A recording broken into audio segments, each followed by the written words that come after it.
बुद्धा की जादुई दवा। अध्याय 1, उम्र का तकाजा। राजेश वर्मा, उम्र 75 साल, मगर दिल से आज भी 25 का था। रिटायरमेंट के बाद उसकी जिंदगी एक धर्रे पर चल रही थी। सुबह पार्क में टहलना, पुरानी किताबें पढ़ना और शाम को दोस्तों के साथ गप्पे मारना। लेकिन अब आईने में खुद को देखने का मन नहीं करता था। झुर्रियों से भरा चेहरा, सफेद बाल और ढलती उम्र का बोझ उसे परेशान करता था। एक दिन पार्क में बैठे हुए उसने अपने दोस्त शर्मा जी से कहा, काश उम्र बस एक नंबर होती, फिर से जवान होने की कोई दवा होती तो क्या बात होती। शर्मा जी हंस पड़े, ऐसी दवा तो बस कहानियों में होती है भाई। मगर किस्मत को शायद कुछ और ही मंजूर था। योजक चिन्ह, योजक चिन्ह, योजक चिन्ह। अध्याय 2, रहस्यमयी मुलाकात। शाम को घर लौटते वक्त राजेश को गली के कोने पर एक अजीब सा बूढ़ा आदमी मिला। उसकी लंबी सफेद दाढ़ी थी, आंखों में चमक थी और वो एक टोकरी में जड़ी बूटियां लिए बैठा था। बेटा, क्या तुम्हें भी समय से लड़ने की चाह है? बूढ़े ने गहरी आवाज में पूछा। राजेश ठिठक गया। मतलब? बूढ़े ने एक काले रंग की छोटी सी गोली उसकी ओर बढ़ाई। इसे खाओ, फिर देखो जादू, मगर सावधान रहना, हर चीज की एक कीमत होती है। राजेश को यकीन नहीं हुआ, मगर उसने मजाक मजाक में गोली ले ली। योजक चिन्ह, योजक चिन्ह, योजक चिन्ह। अध्याय 3, बदलाव की पहली झलक। अगली सुबह जब राजेश उठा और आईने में देखा तो वो दंग रह गया। उसकी झुर्रियां कम हो गई थी, बालों में हल्का काला रंग लौट आया था और शरीर में एक अजीब सी ताजगी महसूस हो रही थी। यह क्या हो रहा है? उसने खुद से कहा। कुछ दिनों तक रोज वो गोली खाता गया और हर दिन उसकी उम्र घटती गई। पहले 60, फिर 50, फिर 40 और देखते ही देखते वो 20 का लगने लगा। अब लोग उसे पहचान नहीं पा रहे थे। पुराने दोस्त उसे घूरते और कुछ तो उससे ठग या नकली इंसान समझने लगे। मगर राजेश को यह बदलाव पसंद था। योजक चिन्ह, योजक चिन्ह, योजक चिन्ह। अध्याय 4, नई जिंदगी, नई मुश्किलें। युवावस्था लौट आने के बाद राजेश ने नई जिंदगी जीने का फैसला किया। नए कपड़े खरीदे, सोशल मीडिया पर अकाउंट बनाया और युवाओं की तरह जीने लगा। मगर कुछ ही हफ्तों में उसे एहसास हुआ कि यह सब उतना आसान नहीं था। अब लोग उसे बूढ़ा राजेश नहीं मानते थे, इसलिए उसकी पुरानी पहचान खो गई थी। 2, बैंक वाले उसके अकाउंट को फ्रीज करने की धमकी दे रहे थे क्योंकि उनके रिकॉर्ड में वो 75 साल का था, मगर सामने 25 का दिख रहा था। 3, उसकी पत्नी और बच्चे उसे पहचानने से इनकार करने लगे। राजेश ने फिर से उस बूढ़े आदमी को ढूंढने की कोशिश की, मगर वो गायब था। योजक चिन्ह, योजक चिन्ह, योजक चिन्ह। अध्याय 5, कीमत चुकानी पड़ेगी। कुछ महीनों बाद राजेश को एहसास हुआ कि वो सिर्फ जवान दिख रहा है, मगर उसके अंदर की उम्र अभी भी 75 की ही थी। उसके जोड़ों में दर्द रहने लगा और पुरानी बीमारियां धीरे धीरे वापस लौटने लगी। एक रात उसे बहुत तेज दर्द हुआ और वह अस्पताल पहुंच गया। डॉक्टरों ने कहा, तुम्हारे शरीर के अंदरूनी अंग 75 साल के हैं, मगर त्वचा 17 की। यह असंतुलन तुम्हारे लिए खतरनाक हो सकता है। अब राजेश डर गया। उसने फैसला किया कि उसे अपनी असली उम्र ही वापस चाहिए। योजक चिन्ह, योजक चिन्ह, योजक चिन्ह। अध्याय 6, सबक और अंत। एक दिन वही बूढ़ा फिर से उसे गली में दिखा। अब वापस जाना चाहते हो? बूढ़े ने पूछा। हाँ, मुझे मेरी असली जिंदगी चाहिए। राजेश रो पड़ा। बूढ़े ने एक और गोली दी और कहा, याद रखना, समय के साथ जो जीना सीखता है वही खुश रहता है। राजेश ने गोली खा ली और अगली सुबह जब उठा तो वह फिर से 75 साल का था। उसकी झुर्रियां, सफेद बाल और पुराना शरीर वापस आ गया था, मगर इस बार वो मुस्कुरा रहा था। अब उसे एहसास हो गया था कि असली खुशी उम्र में नहीं, बल्कि जिंदगी को सही तरीके से जीने में है। अमरता की कीमत। अध्याय 1, रहस्यमयी बाबा। गंगा किनारे के छोटे से गांव में एक 78 वर्षीय बुजुर्ग महेश दत्त अकेले रहते थे। उनकी कमर झुक चुकी थी, आंखों पर मोटा चश्मा था और शरीर बुढ़ापे की थकान से भरा हुआ था। गांव के बच्चे उन्हें दादाजी कहकर चिढ़ाते और जवान लोग उन्हें नजरअंदाज कर देते। एक दिन गांव में एक रहस्यमयी साधु आया। उसकी आंखों में एक अजीब सी चमक थी और चेहरे पर ऐसा तेज था कि लोग बरबस उसकी ओर आकर्षित हो रहे थे। महेश ने जिज्ञासावश उससे पूछा, बाबा, क्या उम्र को वापस लाया जा सकता है? साधु मुस्कुराए, हर चीज संभव है, बशर्ते तुम उसकी कीमत चुकाने को तैयार हो। उन्होंने एक छोटी सी कांच की बोतल महेश के हाथ में रख दी। इसे पी लो, फिर देखो जादू, मगर याद रखना, जो भी वापस मिलेगा वो तुम्हारी सोच से अलग होगा। महेश दत्त ने बिना सोचे विचारे वो द्रव्य पी लिया। योजक चिन्ह, योजक चिन्ह, योजक चिन्ह। अध्याय 2 समय का पहिया उल्टा घूम गया। सुबह जब महेश ने आईने में खुद को देखा तो चौंक गए। उनकी झुर्रियां गायब हो चुकी थी, सफेद बाल काले हो चुके थे और शरीर में नई ऊर्जा दौड़ रही थी। अब वे महज 25 साल के नौजवान लग रहे थे। गांव वाले उन्हें पहचान नहीं पा रहे थे। जब वे अपने पुराने दोस्तों से मिलने गए तो वे उन्हें धोखेबाज समझने लगे। घर के सामने खड़े होकर उन्होंने अपने बेटे को आवाज दी, बेटा मैं तुम्हारा पिता हूँ। बेटे ने गुस्से से जवाब दिया, मेरा पिता 78 साल का है, तुम कौन हो? पत्नी ने दरवाजा बंद कर लिया। अब महेश के पास सब कुछ था, जवानी, ताकत, सुंदरता, मगर कोई उन्हें अपना मानने को तैयार नहीं था। योजक चिन्ह, योजक चिन्ह, योजक चिन्ह। अध्याय 3 दुनिया बदल चुकी थी। महेश ने नई जिंदगी जीने की कोशिश की। उन्होंने नए कपड़े खरीदे, मोबाइल चलाना सीखा और गांव छोड़कर शहर चले गए। मगर शहर की दुनिया अजनबी थी। न कोई दोस्त था, न परिवार। एक दिन एक लड़की उनकी ओर मुस्कुराई। उनका दिल जोरों से धड़कने लगा। उन्होंने सोचा कि अब वे अपनी जिंदगी फिर से शुरू कर सकते हैं। मगर जल्द ही उन्हें एहसास हुआ कि ये दुनिया सिर्फ दिखावे की थी। लोग एक दूसरे को सिर्फ पैसों और स्टेटस से पहचानते थे। वे अकेले हो गए। योजक चिन्ह, योजक चिन्ह, योजक चिन्ह।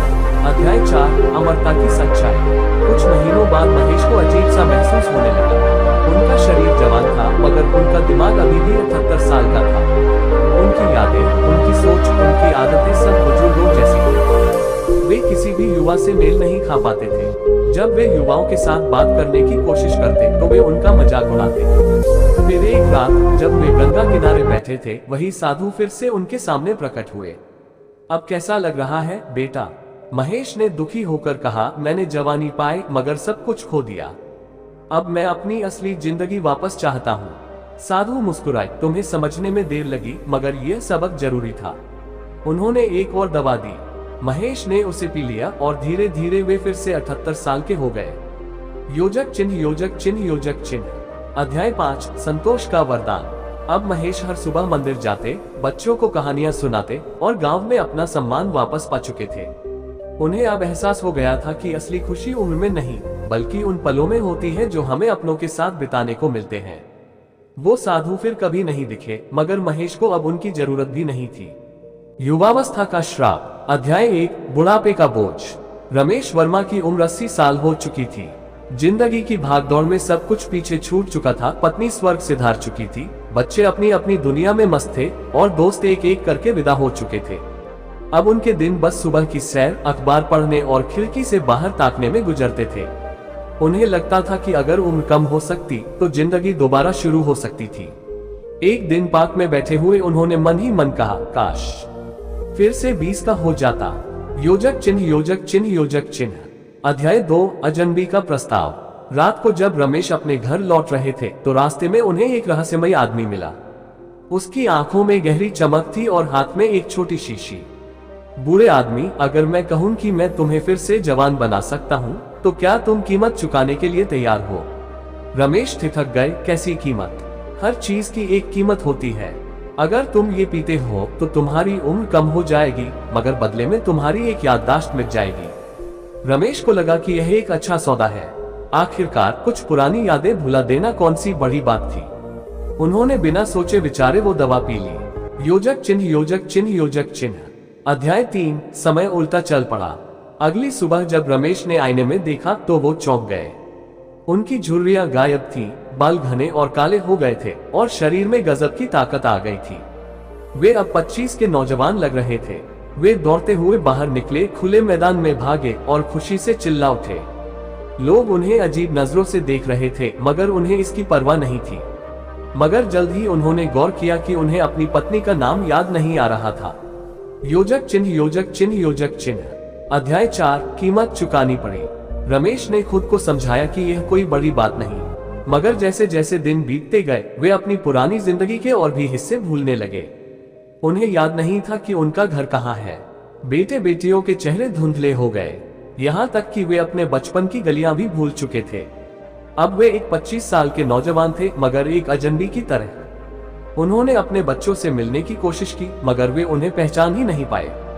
आप कौन हैं? उनके बेटे ने पूछा। रमेश ने बोलना चाहा, मगर उन्हें खुद का नाम तक याद नहीं आया।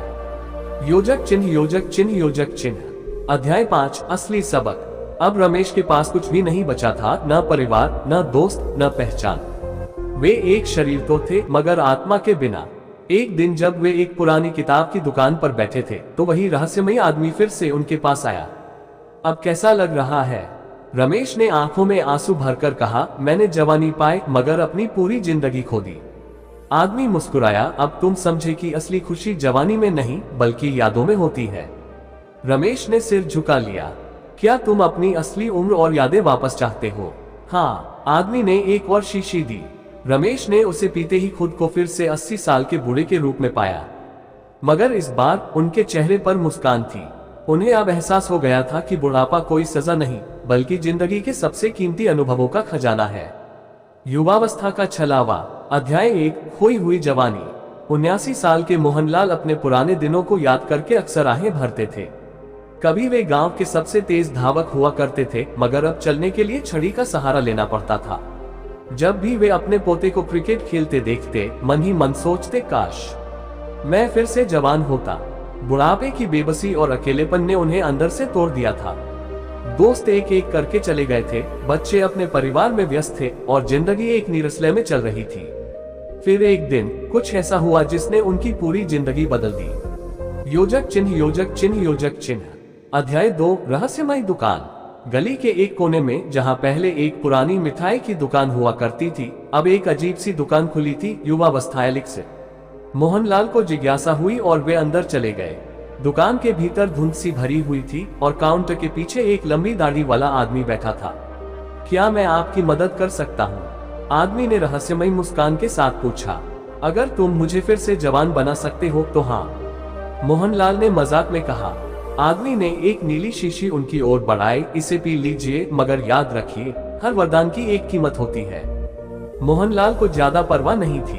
उन्होंने बिना कुछ सोचे समझे वह दवा पी ली। योजक चिन्ह, योजक चिन्ह, योजक चिन्ह। अध्याय 3, चमत्कार या श्राप। अगली सुबह जब मोहनलाल ने आईने में खुद को देखा तो चौंक पड़े। उनका झुर्रियों भरा चेहरा अब चमकदार और जवान दिख रहा था। सफेद बाल फिर से काले हो गए थे और उनकी आंखों में फिर से वही पुराना जोश लौट आया था। मैं फिर से जवान हो गया, उन्होंने उत्साह से खुद से कहा। अब वे बिना छड़ी के भाग सकते थे, सैर कर सकते थे और जवानों की तरह दौड़ सकते थे।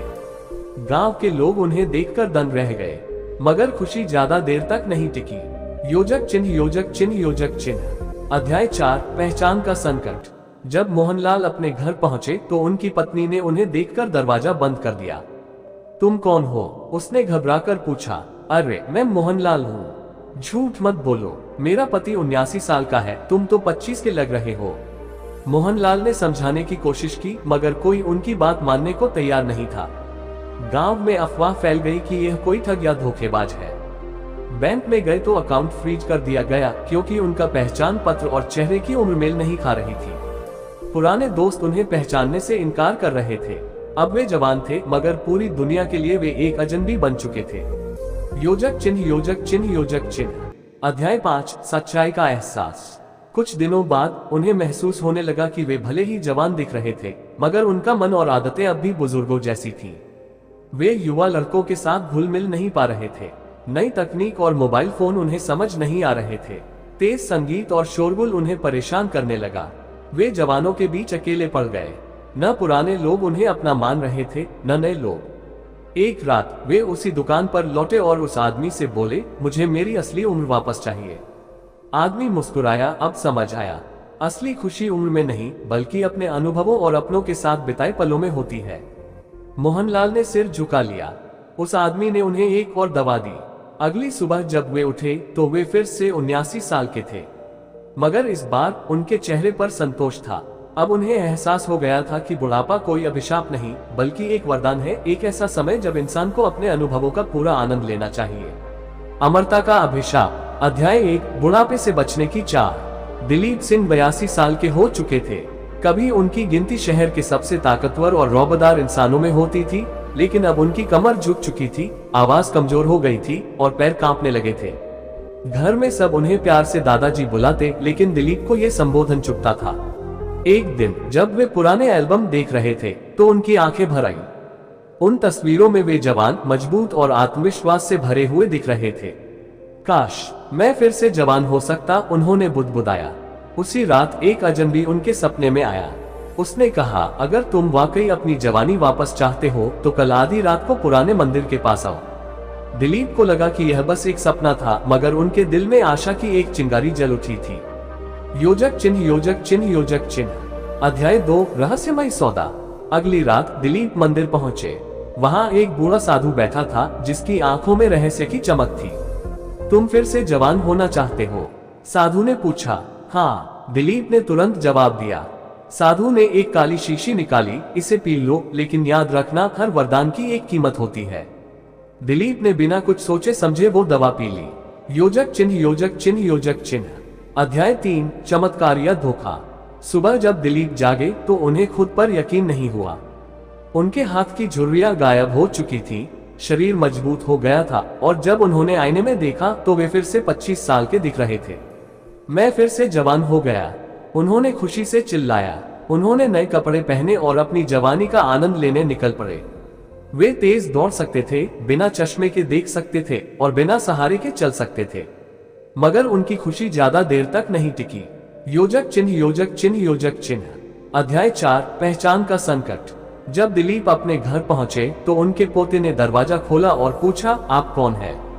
अरे, मैं तुम्हारा दादा हूँ। बेटे और बहू ने भी उन्हें पहचानने से इनकार कर दिया। पड़ोसी उन्हें शक की नजरों से देखने लगे। बैंक में गए तो खाते से पैसे निकालने से मना कर दिया गया क्योंकि उनके पहचान पत्र पर उम्र 82 साल थी, मगर सामने खड़े आदमी की उम्र 25 लग रही थी। वे पूरे शहर में एक अजनबी बन चुके थे। योजक चिन्ह, योजक चिन्ह, योजक चिन्ह। अध्याय 5, अमरता का अभिशाप। कुछ हफ्तों बाद दिलीप को महसूस हुआ कि उनका शरीर तो जवान था, मगर उनकी आत्मा बूढ़ी थी। वे नए जमाने की चीजों को नहीं समझ पा रहे थे। वे युवा लड़कों के साथ घुल मिल नहीं पा रहे थे। पुराने दोस्तों में से कोई भी उन्हें नहीं पहचानता था। एक दिन उन्होंने साधु को फिर से ढूंढने की कोशिश की, मगर वह गायब था। फिर एक अजीब बात हुई। 1 साल बीत गया, मगर उनके शरीर में कोई बदलाव नहीं आया। 5 साल बीते, फिर 10 साल, मगर वे अब भी 25 के ही थे। उन्हें एहसास हुआ कि वे अमर हो चुके थे। योजक चिन्ह, योजक चिन्ह, योजक चिन्ह। अध्याय 6, मुक्ति की तलाश। समय बीतता गया। उनके परिवार के लोग बूढ़े होकर मर गए, मगर वे वैसे के वैसे ही रहे। 100 साल, 200 साल, 300 साल, मगर वे अब भी जवान ही थे। अब उन्हें अपनी अमरता से नफरत होने लगी। उन्होंने आत्महत्या करने की कोशिश की, मगर न तो वे बीमार होते थे न मर सकते थे। आखिरकार 300 साल बाद वही साधु उनके सामने फिर प्रकट हुआ। अब तुम क्या चाहते हो? साधु ने पूछा। मुझे मरना है। दिलीप रो पड़े। साधु मुस्कुराया। यही तो मैंने कहा था, हर वरदान की एक कीमत होती है। तुमने जवानी मांगी थी, मगर सोचा नहीं कि इसका अंत क्या होगा। अब मेरी मुक्ति का कोई तरीका नहीं। साधु ने एक और दवा दी, ये पी लो और सब कुछ वापस पहले जैसा हो जाएगा। मगर इस बार तुम जो भी हो उसी में संतुष्ट रहना सीखो। दिलीप ने वह दवा पी और अगले ही पल वे फिर से 82 साल के हो गए। मगर इस बार उनके चेहरे पर शांति थी। अब वे समझ चुके थे कि असली खुशी अमरता में नहीं, बल्कि जिंदगी को पूरी तरह जीने में है। बूढ़ा, जवान और जाल। अध्याय 1, खोई हुई जवानी। बृजमोहन 76 साल के हो चुके थे। कभी वे गांव के सबसे ताकतवर आदमी हुआ करते थे, लेकिन अब उनकी कमर झुक गई थी, घुटने जवाब दे चुके थे और उनका वक्त बस पुरानी यादों को संजोने में बीतता था। वे अक्सर अपने पोते के साथ बैठकर कहते, अगर एक बार फिर से 25 का हो जाता तो देखता दुनिया को। पोता हंसकर कहता, दादाजी अब बुढ़ापा तो वापस नहीं जाएगा। लेकिन बृजमोहन को यकीन था कि कहीं न कहीं ऐसा कोई तरीका जरूर होगा जिससे वे फिर से जवान हो सकते हैं। योजक चिन्ह, योजक चिन्ह, योजक चिन्ह। अध्याय 2, तांत्रिक की दवा। एक दिन गांव में एक तांत्रिक आया। लोग कहते थे कि उसके पास ऐसी जड़ी बूटी थी जो किसी को भी जवान बना सकती थी। बृजमोहन लाठी टेकते हुए उसके पास पहुंचे। मुझे फिर से जवान बना सकते हो? तांत्रिक ने उनकी ओर गहरी नजरों से देखा और मुस्कुराया। संभव है, लेकिन इसकी एक कीमत है। कितनी? बृजमोहन ने उत्सुकता से पूछा। तुम्हारी आत्मा का एक टुकड़ा। बृजमोहन को इस बात से ज्यादा फर्क नहीं पड़ा। उन्हें लगा कि आत्मा का टुकड़ा देकर अगर वे फिर से जवान हो सकते हैं तो ये बहुत बड़ी कीमत नहीं है। उन्होंने झट से हामी भर दी। तांत्रिक ने उन्हें एक काली दवा दी। इसे पीते ही तुम 25 साल के हो जाओगे, लेकिन याद रखना, कुछ खोए बिना कुछ नहीं मिलता। बृजमोहन ने दवा पी ली। योजक चिन्ह योजक चिन्ह योजक चिन्ह। अध्याय 3 जवान मगर अजनबी। सुबह जब बृजमोहन उठे तो उन्हें अपनी कमर सीधी महसूस हुई। घुटनों का दर्द गायब था। उन्होंने दर्पण में देखा, वे फिर से 25 साल के हो चुके थे। उनका मन खुशी से झूम उठा। उन्होंने अपने पोते को आवाज दी, बेटा देखो, मैं फिर से जवान हो गया। मगर पोता डर के मारे भाग खड़ा हुआ। उन्होंने अपने बेटे से मिलने की कोशिश की, लेकिन उसने उन्हें पहचानने से इनकार कर दिया। पत्नी ने दरवाजा बंद कर लिया। मेरा पति बूढ़ा था, तुम कौन हो? बृजमोहन ने गांव में अपने पुराने दोस्तों से मिलने की कोशिश की, मगर कोई भी उन्हें नहीं पहचान पा रहा था। अब वे जवान तो हो गए थे, मगर पूरी दुनिया के लिए वे एक अजनबी बन चुके थे। योजक चिन्ह योजक चिन्ह योजक चिन्ह। अध्याय 4 खोई हुई यादें। धीरे धीरे बृजमोहन को एहसास हुआ कि वे अपनी कई पुरानी यादें भूल रहे थे। उन्हें याद नहीं आ रहा था कि उनकी शादी कब हुई थी। वे अपने बचपन की गलियां भूल चुके थे। वे ये तक भूल गए कि उनके माता पिता कौन थे। हर दिन एक नई याद मिट रही थी। अब उन्हें समझ आया कि तांत्रिक की कीमत सिर्फ आत्मा का एक टुकड़ा नहीं थी, बल्कि उनकी पूरी जिंदगी की यादें थी। अब वे जवान थे, मगर बिना अतीत के। योजक चिन्ह योजक चिन्ह योजक चिन्ह। अध्याय 5 वापस लौटने का रास्ता।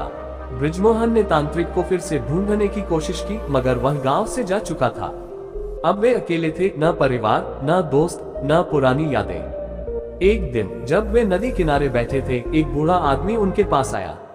युवावस्था की खुशी मिली। बृजमोहन ने सिर झुका लिया। ये खुशी नहीं, बल्कि एक श्राप है। बूढ़े आदमी ने उन्हें एक और दवा दी। इसे पी लो, ये तुम्हें तुम्हारी असली उम्र और पुरानी यादें लौटा देगी, मगर इस बार अपनी उम्र को स्वीकार करना सीखो। बृजमोहन ने वह दवा पी और देखते ही देखते वे फिर से 76 साल के हो गए। इस बार जब वे घर लौटे तो उनका परिवार उन्हें देखकर खुशी से रो पड़ा। अब वे समझ चुके थे कि असली सुख बुढ़ापे में नहीं, न ही जवानी में, बल्कि अपनों के साथ बिताए गए समय में है।